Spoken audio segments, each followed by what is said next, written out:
أصدق القائلين أعوذ بالله من الشيطان الرجيم بسم الله الرحمن الرحيم فاسألوا أهل الذكر إن كنتم لا تعلمون صدق الله العلی العظیم. صلوات پڑھے محمد اللہم صلی علی محمد. خداوند عالم کہ اس مختصر کلام واجب الاحترام کا ترجمہ اور خلاصہ مطلب یہ ہے کہ خالق کائنات جملہ اہل ایمان کو ایک حکم دے رہا ہے کہ اے ایمان کے دعوے دارو، جس چیز کا تمہیں علم نہیں ہے، جو چیز تم نہیں جانتے، اس کے جاننے کے لیے اہل ذکر سے سوال کرو. ترجمہ ختم. سوال یہ ہے کہ وہ اہل ذکر کون ہے؟ تو بحمداللہ جن کا قرآن کا مطالعہ ہے، جن کی تاریخ اسلام پر نظر ہے، وہ گواہی دیں گے کہ قرآن مجید میں ذکر دو چیزوں پر بولا گیا ہے. ایک قرآن پر کہ یقولون، کہ یہ لوگ کہتے ہیں کہ یہ ہم نے اللہ کے پیغمبر کو شعر و شاعری سکھائی ہے. فرماتا ہے وما علمناہ شعر وما ينبغي له ان هو الا ذکر. یہ شعر و شاعری نہیں بلکہ قرآن کیا ہے؟ اللہ کا ایک ذکر ہے. تو لہذا جب قرآن ذکر ہے تو اہل ذکر ہوں گے اہل قرآن، وہ ہستیاں جن کے سینوں میں قرآن کے علم کا سمندر ٹھاٹھے مار رہا ہے. اور حدیث ثقلین گواہ ہے، اس کے علاوہ بیسیوں سینکڑوں دلائل گواہ ہیں کہ پیغمبر اکرم کے بعد جن ہستیوں کو خالق اکبر نے علم قرآن کی وراثت کے لیے منتخب کیا تھا، وہ علی اور اولاد علی کے سوا کوئی اور نہیں ہے. اس لیے فرمایا انی تارک فیکم الثقلین کتاب اللہ و اطرتی اہل بیتی. اور دوسرا لفظ ذکر جو ہے یہ پیغمبر اکرم صلی اللہ علیہ وآلہ وسلم پر بولا گیا ہے. فرماتا ہے کہ قد انزل اللہ ذکر الرسول، کہ میں نے رسول کو ذکر بنا کر تمہاری طرف بھیجا ہے. تو لہذا جب ذکر ہیں رسول تو اہل و ذکر ہوں گے خاندان نبوت والے، خاندان رسالت والے. اس لحاظ سے دیکھا جائے تو پیغمبر اکرم کے اہل بیت، پیغمبر کے خاندان والے، پیغمبر کا گوشت و پوست علی اور اولاد علی کے سوا کوئی اور نہیں ہے. تو نتیجہ یہ نکلا کہ خالق کائنات پیغمبر اکرم کے ماننے والوں کو پیغمبر اکرم کے دنیا سے تشریف لے جانے کے بعد یہ حکم دے رہا ہے کہ قرآن میں ہر چیز کا ذکر ہے، پر سمجھنے کے لیے نبی و علی اور آل نبی اولاد علی کا علم و دماغ چاہیے. لہذا ان سے سوال کرو. آپ رہ گئی یہ بات کہ ہم جو 15ویں صدی میں ہیں اور ہمارے اقلیم امامت کے 12ویں تاجدار 4تھی صدی میں پردہ غیبت میں روپوش ہو گئے تھے. ہمارے سامنے نہ اس وقت نبی ہیں، نہ مولا علی ہیں، نہ اولاد علی میں سے ہونے والے 11 امام ہیں.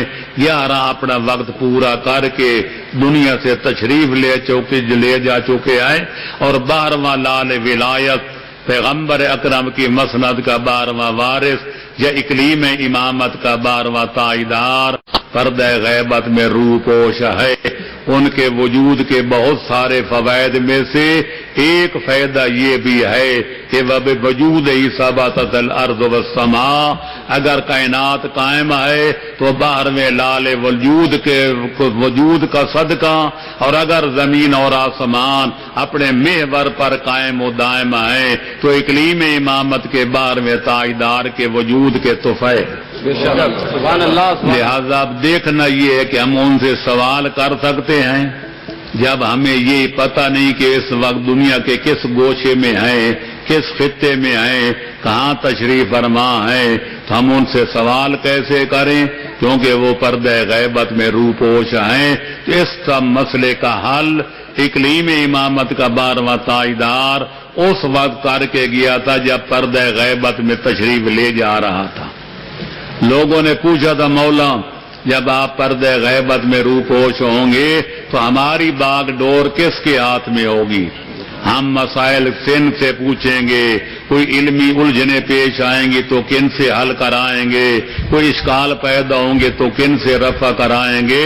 تو امام زمانہ نے جو جواب دیا تھا وہ آج بھی ان کی کتابوں میں موجود ہے، جو امام زمانہ کے حالات میں لکھی گئی، وہ عربی میں ہوں یا فارسی میں یا انگلش میں یا جس زبان میں، ان کا یہ فرمان آج بھی 14ویں کے چاند کی طرح کتابوں کے ورقوں میں چمک رہا ہے کہ اما الحوادث الواقعۃ فرجعوا فیھا الی رواۃ حدیثنا فانہم حجتی علیکم وانا حجت اللہ۔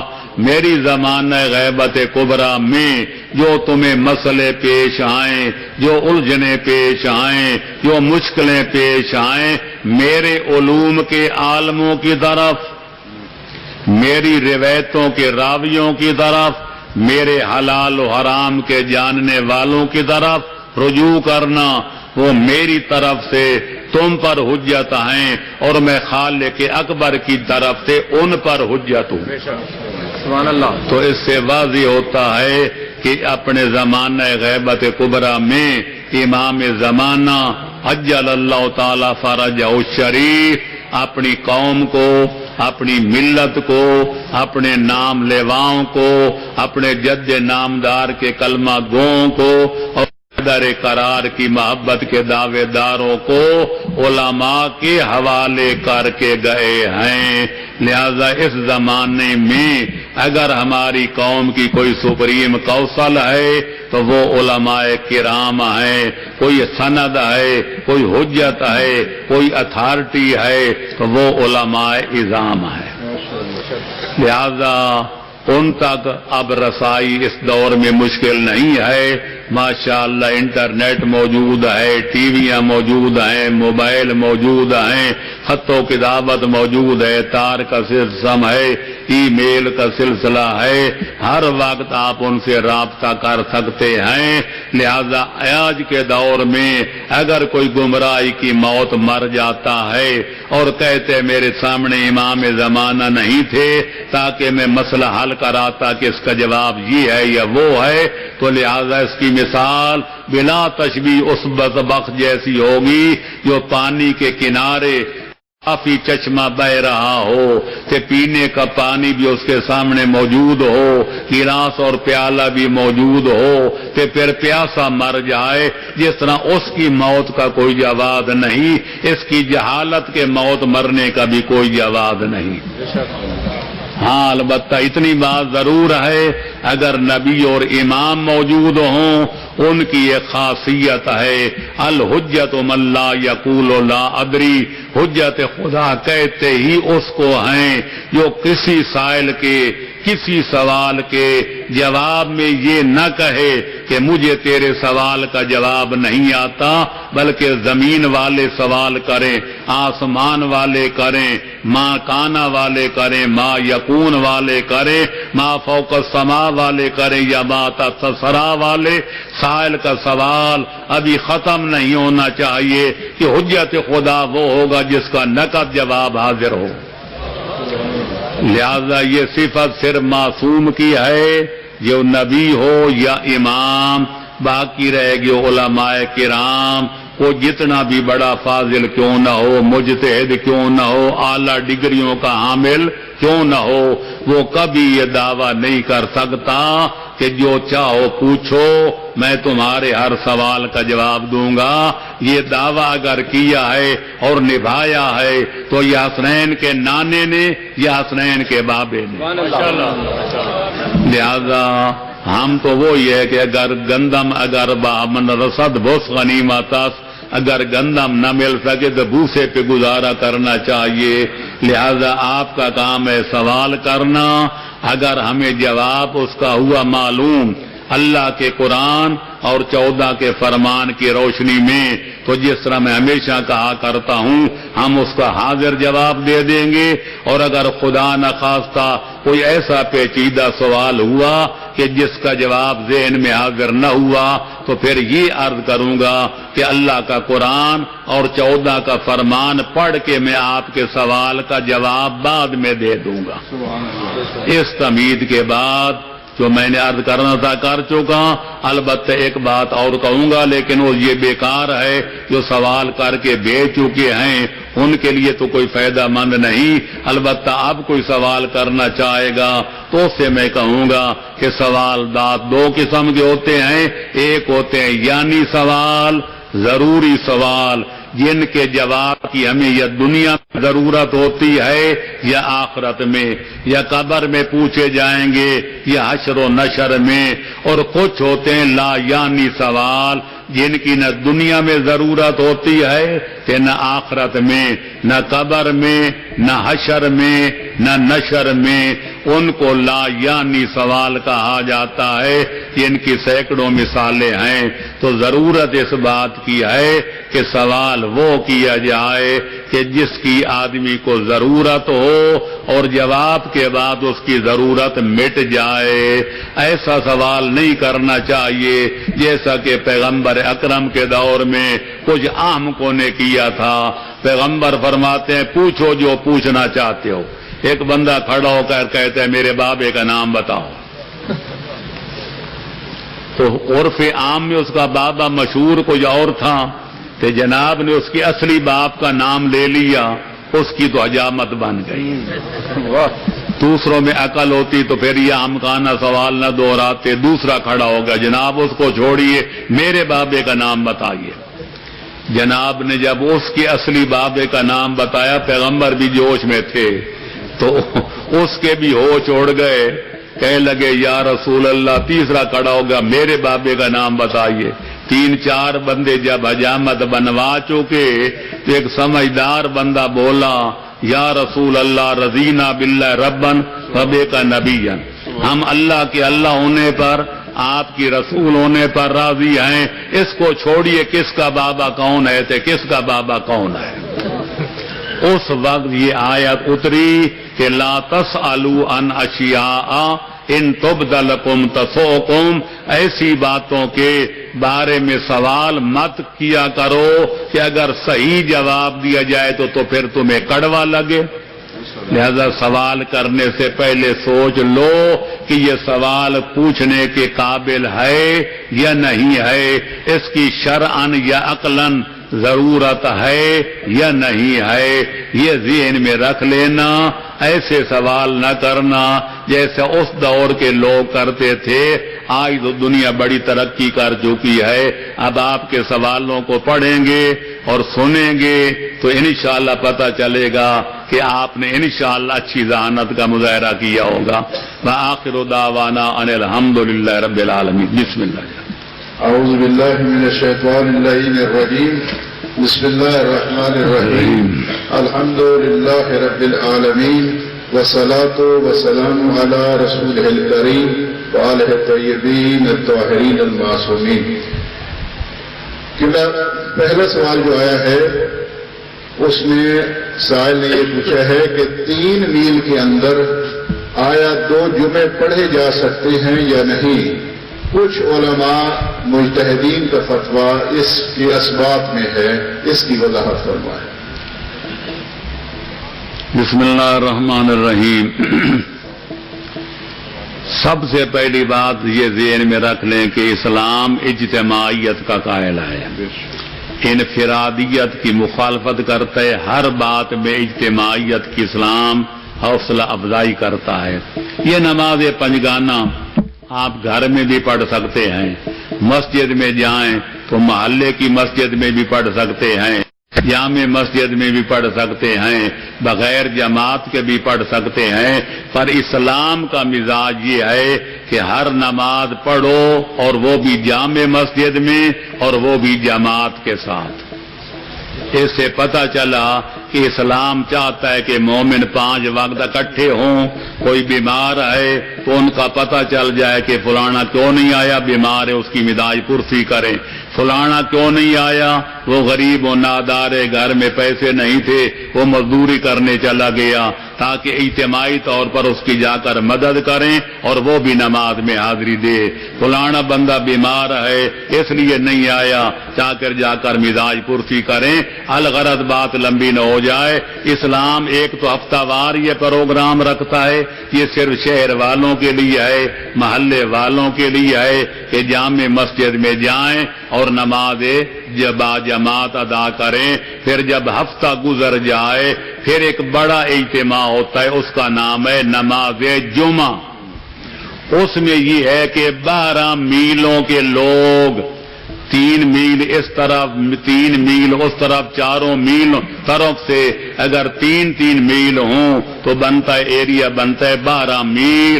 12 میل کے لوگ ایک جگہ اکٹھے ہوں تاکہ ان کے درمیان باہمی روابط بھی قائم ہوں، بھائی چارہ بھی قائم ہو، اور جو میں نے نماز پنجگانہ کے فوائد بیان کیے ہیں وہ پورے 12 میلوں پھول جائیں. لہذا پتہ چلا کہ جمعے کا مقصد ہے اجتماعیت کو بڑھانا. اب آپ جب ہر جگہ جمعہ ہونے لگ جائے، یہاں جمعہ وہاں جمعہ، تو میں کہا کرتا ہوں پھر وہ یوم الجمعہ نہیں رہے گا بلکہ یوم الفرقہ بن جائے گا، افتراق کا دن بن جائے گا. چاند بندے یہاں تے 5 چند بندے وہاں، 10 یہاں تے 15 وہاں. جو اسلام کا مقصد تھا اجتماعیت وہ فوت ہو جائے گا. تیسری بات، پھر سال کے بعد 2 بڑی عیدیں آتی ہیں، ان کا حکم بھی نماز جمعہ والا ہے کہ 12 میل کے بندے سارے اکٹھے ہو کر نماز عید الفطر پڑھیں. پھر دوسری عید آئے تو 12 میلوں کے لوگ آ کر عید الاضحیٰ کی نماز پڑھیں. جب یہ سارے فنکشن گزر جائیں پھر اسلام ایک بین الاقوامی سطح کا اجتماع اکٹھا کرتا ہے جس میں پورے عالم اسلام کو دعوت دی جاتی ہے، آؤ اور مل کر حج بیت اللہ بجا لاؤ. وہاں گورے بھی ہیں، کالے بھی ہیں، شاہ بھی ہیں، گدا بھی ہیں، طویل القامہ بھی ہیں، کثیر القامہ بھی ہیں، موٹے بھی ہیں اور دبلے بھی ہیں، امیر بھی ہیں اور فقیر بھی ہیں. لیکن لباس ہے تو ایک جیسا، حجامت ہے تو ایک جیسی، نمونہ ہے تو ایک جیسا، تاکہ دنیا پر واضح ہو جائے کہ امت مسلمہ ایک امت ہے. لہذا جب تیرا نام آئے، جب اللہ بلائے تو سارے شاہ و گدا ایک بن جاتے ہیں، صاحب و محتاج و غنی ایک ہوئے، تیری سرکار میں پہنچے تو سبھی ایک ہوئے. اس لیے جمعے کے بارے میں احادیث شریفہ موجود ہیں کہ 3 میل اور 3 فرلانگ کے فاصلے کے اندر 2 جمعے نہیں پڑھنے چاہیے تاکہ جمعے کی اجتماعیت جو ہے وہ متاثر نہ ہونے پائے.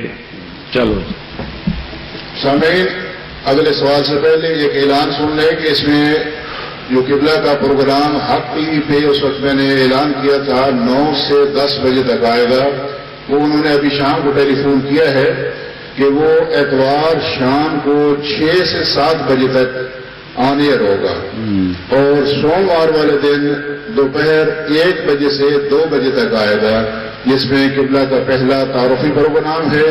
اس کے بعد یہ پروگرام کا نام بھی ہے تفہیم الاسلام. کل ہے پہلا پروگرام. کل پہلا پروگرام جو ہے وہ شام تقریباً 6 بجے لگے گا، 6 سے 7 بجے تک، اور سوموار والے دن وہ 1 بجے سے 2 بجے تک رپیٹ ہوگا. چلو جی ٹھیک، یہ نوٹ فرما رہے، اور اگر اس میں کوئی ترمیم مزید ہوئی تو آپ کو میسج کر دیے جائیں گے. قبلہ دوسرا سوال یہ ہے کہ ایک ہمارے دوست جو کہ شیخو پورہ سے تشریف لائے ہیں اور انہوں نے خود کہا ہے، اس لیے میں نام بھی لے رہا ہوں، نام کی ضرورت نہیں ہوتی جی، کہ انہوں نے یعنی خود مجھے گزارش کی تھی کہ میرا نام لیاقت علی ہے اور میں اہل سنت سے اہل تشیع کی طرف یعنی میری رغبت ہے، اور الحمدللہ یہاں تقاریر وغیرہ سن کے علماء کی محفل سے متاثر ہو کے انہوں نے ہاتھ کھول کے نماز پڑھی ہے الحمدللہ، اور انہیں اس استقامت پر تمام سامعین سے گزارش کرتا ہوں کہ ایک دفعہ بآواز بلند صلوات پڑھ لیں. اللہم صلی علی محمد وعلی محمد اللہم ثبت بالقول الثابت فی الحیات الدنیا ویوم یقوم الاشہاد. جی کچھ مسائل میں نے انہیں مطمئن بھی کیا تھا. انہوں نے گزارش چھوٹی سی کی ہے کہ قبلہ سے پوچھنا ہے کہ مشکل کے وقت ہر نبی کو اللہ تعالیٰ کی طرف سے کوئی نہ کوئی معجزہ آسانی کے لیے عطا ہو جاتا تھا. اس کیا حکمت تھی کہ کربلا میں اللہ تعالیٰ کے پیارے نبی کے پیارے نواسے پہ مصیبتوں کے پہاڑ ٹوٹ گئے اور اللہ کی طرف سے کوئی آسانی پیدا نہ کی گئی؟ تفصیلی جواب چاہیے اس میں. قرآن مجید گواہ ہے. خدا فرماتا ہے میں جب نبی بھیجتا تھا تقتلون فریقا و تاسرون فریقا. یہ امت، یہ عوام کل انعام بعض نبیوں کو پکڑ کے قید خانے میں ڈال دیتے تھے. ان کی ساری زندگیوں کے دن قید خانے میں کٹ جاتے تھے اور وہیں ان کا انتقال ہو جاتا تھا. وَتَقْتُلُونَ فَرِيقًا، اور بعض نبیوں کو بے دردی کے ساتھ لوگ قتل کر دیتے تھے. میں اپنے نوبارد مہمان سے پوچھوں گا اگر یہ آیت پڑھی ہے تو جو نبی قتل ہوتے رہے اس وقت اللہ نے معجزہ کیوں نہ دکھایا؟ جب نبیوں کو قید و بند میں ڈالا گیا اور ان کی زندگیاں ساری قید و بند میں گزر گئیں اس وقت خدا نے معجزہ کیوں نہ دکھایا؟ یہ اللہ کی مشیت ہے. اگر وہ بچانا چاہے تو بچا سکتے. حضرت عیسیٰ کو کیا کیا؟ جب آخری وقت انہوں نے یہودیوں نے ان کو تخت دار پہ لٹکانا چاہا تو اللہ نے ان کی شکل کا ایک یہودی کو مسخ کر کے ان کی شکل بنا دی، اس کو تخت دار پہ لٹکا دیا کہ حضرت عیسیٰ کو خدا نے زندہ آسمانوں پہ اٹھا لیا. خدا اس پر بھی قادر ہے. اور سید الشہداء کے بارے میں ہماری اصول کافی جیسی مستند کتاب میں یہ روایت موجود ہے اور راوی اس کے حضرت امام جعفر صادق علیہ السلام آئے کہ جب لما حسر الحسین روز عاشورہ جب چاروں طرف سے مظلوم کربلا نرغ اعدا میں گر گئے تھے تو اللہ نے انزل اللہ علیہ النصر، اللہ نے ایک پرندے کی شکل میں فتح فیروزی کو امام کے سر اقدس پر بھیجا.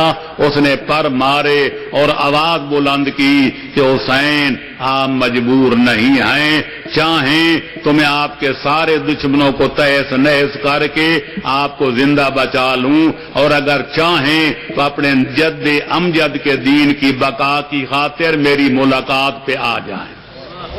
فاختار لقاء اللہ علی النصر. سید الشہداء نے یہ آواز سننے کے بعد فرمایا کہ اے پروردگار مجھے زہری فتح فیروزی نہیں چاہیے، مجھے تو اپنے نانے کے دین کی بقا چاہیے اور تیری لقاء چاہیے. اللہ اکبر. یا رسول اللہ یا علی. چلو زندہ باد.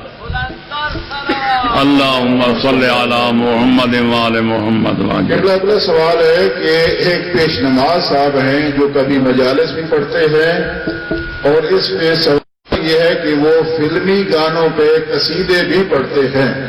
آیا ان کے پیچھے نماز پڑھنا جائز ہے یا نہیں؟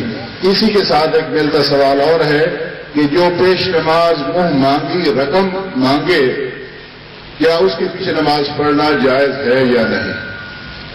بیچارے پیش نمازوں کے چراغ کیوں بجھواتے ہو؟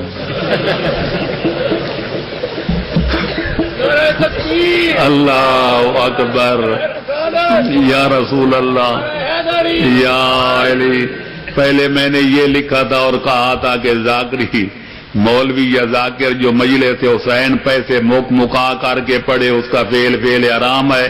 تو ماشاءاللہ 45 سال ہو گئے آج تک میری مخالفت کر رہے ہیں کہ ہماری روٹی بند کرتا ہے. ہم مولوی صاحبان کم از کم پیش نماز تو میری حمایت کرتے ہیں. یا میں نے ان کے خلاف بھی یہ فتویٰ جاری کر دیا تو وہ بھی مخالف ہو جائیں گے. لیکن بہرحال مجھے مخالف بنانے کا ہنر بڑا اچھا آتا ہے، اس لیے کہتا ہوں وہی بات سمجھتا ہوں جسے حق ہو. تو گزارش یہ ہے کہ فلمی طرز کا جو ہے قصیدہ پڑھنا یا سننا دونوں گناہ میں شامل ہیں. قصیدہ معاذ اللہ کوئی نہیں اس کو کہتا، یا ڈوڑا قصیدہ، یہ تو آل محمد کی مدح کرنا عین ثواب ہے، لیکن فلمی طرزیں اور فلمی دھنیں تو ثواب نہیں ہے۔ اس لیے فلمی دھنوں میں ادھر رات ایک گانا گایا جاتا ہے فلموں میں، صبح سویرے اسی طرح دھن پہ ایک قصیدہ وجود میں آ جاتا ہے، ادھر نعت وجود میں آ جاتی ہے۔ ان کے ماشاءاللہ بڑے بڑے ریش نائل مولانا امامہ اور پگڑیوں سمیت اپنی درد ریشوں سمیت وہ گانے گا رہے ہیں کہ ماشاءاللہ فلمی گانوں میں بھی لطف نہیں آتا۔ ہمارے یہاں بھی معاف رکھنا لائق ویر سبھی یادے وہ طرزیں ادا کر رہے ہیں جو فلمی گانوں میں بھی مزہ نہیں آتا، تو لہذا یہ فعل حرام ہے۔ جو پیش نماز اس کا ارتکاب کرے اس کی شرط ہے کہ عادل ہو، اور عادل اسے کہتے ہیں واجبات کو ترک نہ کرے، فعل حرام کا ارتکاب نہ کرے۔ اور دوسری بات میں نے بارہا لکھا بھی ہے اور کہتا بھی ہوں کہ انجمن کو چاہیے بیت المال کی شکل دیں، جہاں بھی کوئی مسجد ہے پیش نماز ہے ان کے پاس کوئی فنڈ ہونے چاہیے، جہاں زکوٰۃ ہو، خمس ہو، صدقات ہو، خیرات ہو، اکٹھے کریں اور پیش نماز کو بقدر ضرورت اتنا دیں کہ مہنگائی بڑھ جائے تو ذرا اس کا مشاہرہ بڑھا دیں، مہنگائی گھٹ جائے تو بے شک گھٹا دیں۔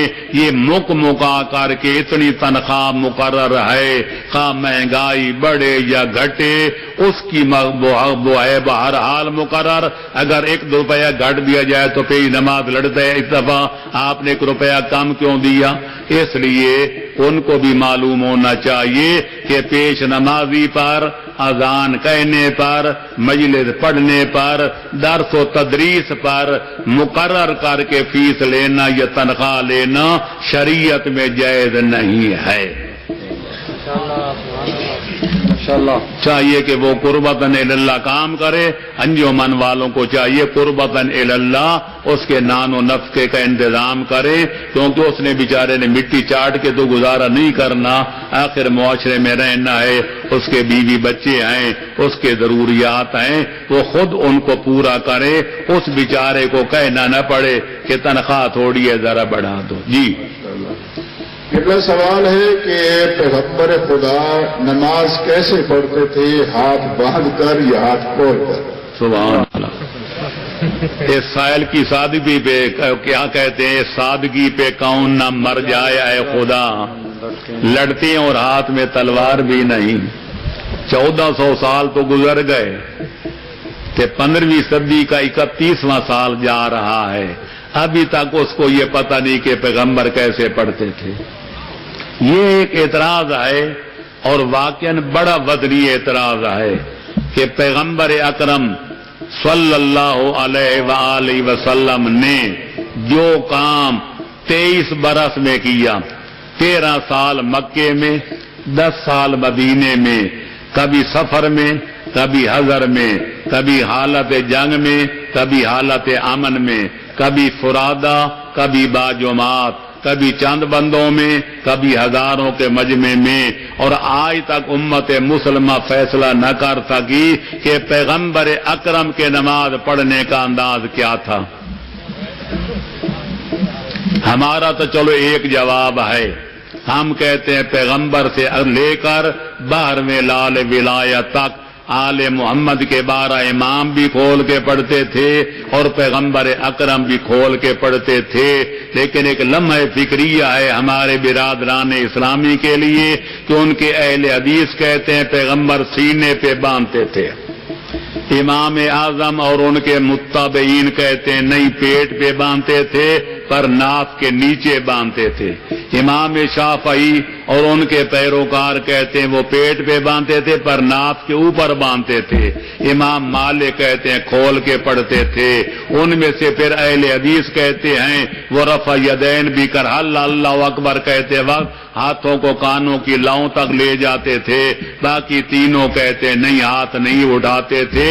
تو بہرحال ہم نے چونکہ پیغمبر کی سیرت، پیغمبر کی صورت، پیغمبر کی روش، پیغمبر کی رفتار، پیغمبر کے اخلاق، پیغمبر کے اطوار، پیغمبر کے لیل، پیغمبر کے نہار، علی اور اولاد علی سے لیے ہیں، اور یہ ہیں اہل البیت، اور دنیا جانتی ہے کہ گھر والے بہتر جانتے ہیں کہ گھر میں کیا ہے. سبحان اللہ سبحان اللہ. اس لیے ہمارا دعویٰ ہے، اور میں نے دعویٰ صرف یہ نہیں کہ یہاں تقریر میں کہہ رہا ہوں، بحمداللہ تجلیات صداقت میں، اثبات الامامت میں، خلاصۃ الاحکام میں، اور قوانین الشریعہ میں دلائل سے ثابت کیا ہے، کتب فریقین سے ثابت کیا ہے کہ پیغمبر اسلام ہمیشہ ہاتھ کھول کے پڑھتے تھے، اور علی سے لے کر مہدی تک 12 کے 12 امام یہ بھی ہاتھ کھول کے پڑھتے تھے. اور یہ وہ حقیقت ہے کہ جس کا اعتراف ہمارے بھائیوں کے علماء نے بھی اپنی کتابوں میں کیا ہے. جی قبلہ سوال یہ ہے کہ ایک شاعر کہتا ہے کہ دہریے نے مجھ سے سوال کیا ہے کہ اگر کوئی چیز بالذات بغیر کسی سانے کے نہیں بنائی جا سکتی تو اللہ کو کس نے بنایا؟ عقلی دلائل دے، نہ وہ قرآن بتا. اس آما کو کہے کہ ہم کہتے ہیں یہ کڑوی چیز ہے کیونکہ مرچیں زیادہ ہیں، یہ بہت میٹھی ہے اس میں چونکہ گڑ زیادہ ہے، یہ شکر زیادہ ہے. ہر چیز کڑوی ہوتی ہے مرچ کی وجہ سے، ہر چیز میٹھی ہوتی ہے گڑ شکر کی وجہ سے. گڑ میں مٹھاس کس نے پیدا کیا؟ کیا کہتے ہیں مرچ میں کڑواہٹ کس نے پیدا کی؟ تو ماننا پڑے گا ہر شے کڑوی ہے مرچ کی وجہ سے، مرچ کی کڑواہٹ ذاتی ہے. ہر چیز میٹھی ہے گڑ شکر کی وجہ سے، اور گڑ شکر کی مٹھاس جو ہے وہ ذاتی ہے. ہر چیز قائم ہے اللہ سے، اور اللہ کا قیام اپنا ذاتی ہے.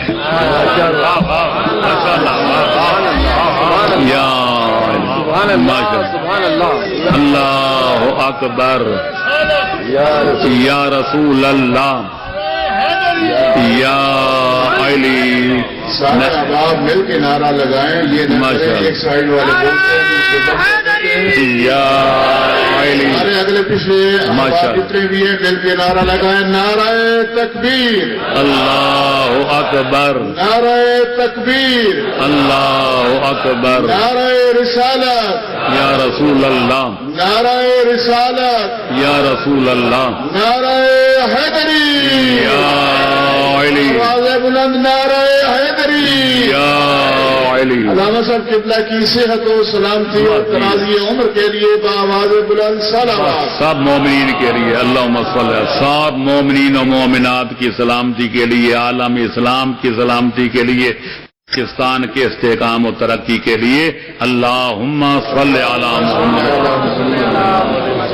قبلہ ایک سوال یہ ہے کہ ابھی ایک بزرگ تھے، وہ کافی انہوں نے یہ تنگ ہو کے سوال کیا ہے کہ ایک مقرر تقریر کے دوران یہ کہا ہے کہ ولائے علی دل میں رکھیں.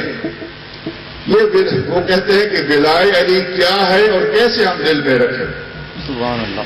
ولایت کا معنی ایک کوئی لفظ ہے ولایت، ایک ہے ولایت، وا پر زبر ہو. ولایت کا معنی ہے حکومت، سرداری.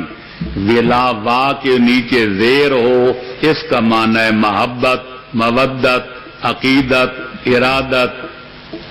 لہذا اللہ فرماتے ہیں قل لا اسالکم علیہ اجرا الا المودۃ فی القربى. میرا حبیب ان لوگوں سے کہہ دو جو درہم و دیناروں کی تھیلیاں پیش کر رہے ہیں کہ میں نے جو تمہیں تبلیغ نبوت کی ہے، جو میں نے بٹے کھائے ہیں، گالیاں کھائی ہیں، تہمتیں سہی ہیں، دندان مبارک توڑوائے ہیں، اصحاب کٹوائے ہیں، اہل بیت شہید کرائے ہیں، تو میں اس کی عوض میں تم سے کوئی افزانہ نہیں چاہتا، کوئی محنتانہ نہیں چاہتا، کوئی طلبانہ طلب نہیں کرتا. میں صرف یہ کہتا ہوں کہ میرے حقیقی قرابت داروں سے محبت کرو.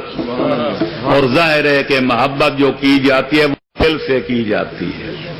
اگر زبان سے کہا جائے مجھے فلانے سے محبت ہے کہ دل میں ہو نفرت، اس کا نام منافقت ہوتا ہے. کہ دل میں کچھ اور کہ زبان پر کچھ اور.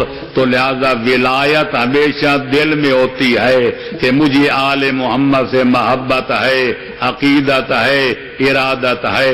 لیکن دل نظر آتا ہے نہ وہ چیز نظر آتی ہے جو دل کے اندر ہے. ظاہر بینوں کو کیسے پتا چلے کہ دل میں ولائے علی ہے یا نہیں ہے؟ علامات کو دیکھا جائے گا. اگر وہ علی والے کام کرتا ہے تو پتا چل جائے گا محب علی ہے، اور اگر علی کے دشمنوں والا کردار ادا کر رہا ہے تو پھر ماننا پڑے گا یہ دشمن علی ہے، یہ جھوٹا ہے جو کہتے ہیں میرے دل میں ولائے علی ہے. عمل سے زندگی بنتی ہے، جنت بھی جہنم بھی. یہ خاکی اپنی فطرت میں نہ نوری ہے نہ ناری ہے. تو لہذا ولایت کس کی محبت دل میں ہے اس کا عمل بتائے گا، کیونکہ ظاہر و مرآت الباطن، جو ظاہر ہوتا ہے، جو عمل ہوتا ہے، وہ باطنی اپنا جو ہے باطنی نیات اور کیفیات کا آئینہ ہوتا ہے. جو کوئی دل میں ہوتا ہے وہی عمل میں ظاہر ہوتا ہے. عمل علی والا ہے تو انشاءاللہ محب علی سمجھا جائے گا. اگر دشمنان علی والا کام کر رہا ہے تو اس کو دشمن علی سمجھا جائے گا. جی میرا سوال ہے کہ ایک مقرر نے پہلی نشست میں ایک جملہ کہا تھا اپنی ابتدائے مجلس میں کہ یا علی ادرکنی فی سبیل اللہ، یا ایک اور جملہ کہا جاتا ہے یا صاحب الزمان ادرکنی فی سبیل اللہ. کیا یہ جملے کہنا صحیح ہیں؟ ان کی شرعی حیثیت کیا ہے؟ اس کا معنی یہ ہوتا ہے کہ یا علی میری مدد کرو تمہیں واسطہ اللہ کا. اللہ فرماتا ہے میری سرکار میں آؤ تو کوئی وسیلہ ڈھونڈ کے لاؤ کہ یا اللہ میری مدد کر، تجھے واسطہ مولا علی کا. یا اللہ میرے بیمار کو صحت عطا فرما، تجھے واسطہ بیمار کربلا کا. یا اللہ میرے قیدی کو رہائی نصیب فرما، تجھے واسطہ اسیر بغداد کا. یہی کہتے ہیں نا. اللہ کی بارگاہ میں چونکہ وہ بڑی بارگاہ ہے اس میں سوال کرتے ان کے واسطے سے، کیونکہ اللہ ہے بڑا اور یہ ہیں اللہ کے پیارے، یہ ہیں مقرب بارگاہ. اگر ان کا واسطہ دیا جائے تو اللہ پھر دعا رد نہیں کرتا. اگر یہ کہا جائے یا علی میری مدد کرو تمہیں واسطہ اللہ کا، علی بن جائے گا مرکز سے، اللہ بن جائے گا وسیلہ. آپ کا ایمان یہی ہے؟ پھر نہیں ہے تو پھر الفاظ بھی وہی کہو جس سے پتہ چلے کہ تم آل محمد کو وسیلہ جانتے ہو، کہ خالق کائنات کو مرکز جانتے ہو. لیکن یہ الفاظ جو غلط العام کے طور پر بولے جاتے ہیں، یا امام زمانہ ادرکنی فی سبیل اللہ، اللہ کا واسطہ میری مددگار مولا علی، اللہ کا واسطہ میری مددگار، معاملہ الٹ ہو گیا. اگر اللہ یوں فرماتا کہ ان کی سرکار میں میرا واسطہ دے کے دعا مانگو تو پھر تو دعا ٹھیک تھی. لیکن اللہ فرماتے یا ایھا الذین آمنوا اتقوا اللہ وابتغوا الیہ الوسیلہ، اے ایمان کے دعوے دارو ڈرو میں اللہ سے اور میں اللہ کو پہچاننا چاہتے ہو، روٹھے ہوئے اللہ کو منانا چاہتے ہو، مجھ سے رکے ہوئے کام کرانا چاہتے ہو تو کوئی وسیلہ تلاش کر کے لاؤ. لہذا اللہ ہے مرکز کائنات اور محمد و آل محمد ہیں اللہ کی سرکار میں ہمارے وسیلے. میں کیوں نہ کہہ دوں جو یہ کہتا ہے کہ وسیلہ کوئی نہیں اس کو وہابی سمجھو، کہ جو کہے کہ اللہ مرکز نہیں اس کو یہودی سمجھو. میرا سوال یہ ہے کہ ایک مومنہ عورت کی شادی کسی غیر مومن سے ہو جائے اور اس کا شوہر اسے اپنی فقہ کے مطابق طلاق دے دے تو کیا وہ طلاق واقع ہو جائے گی؟ یقیناً لڑکی کا مذہب نہیں دیکھا جائے گا. شیعہ لڑکی سنی مسلمان کے گھر ہو تو وہاں سنی والے احکام لاگو ہوں گے طلاق کے سلسلہ میں، اور اگر سنیہ عورت شیعہ مرد کی زوجیت میں ہو تو شیعہ احکام وہ لاگو ہوں گے طلاق کے سلسلہ میں، یا مرنے والے کا وارث کا جو مذہب ہو.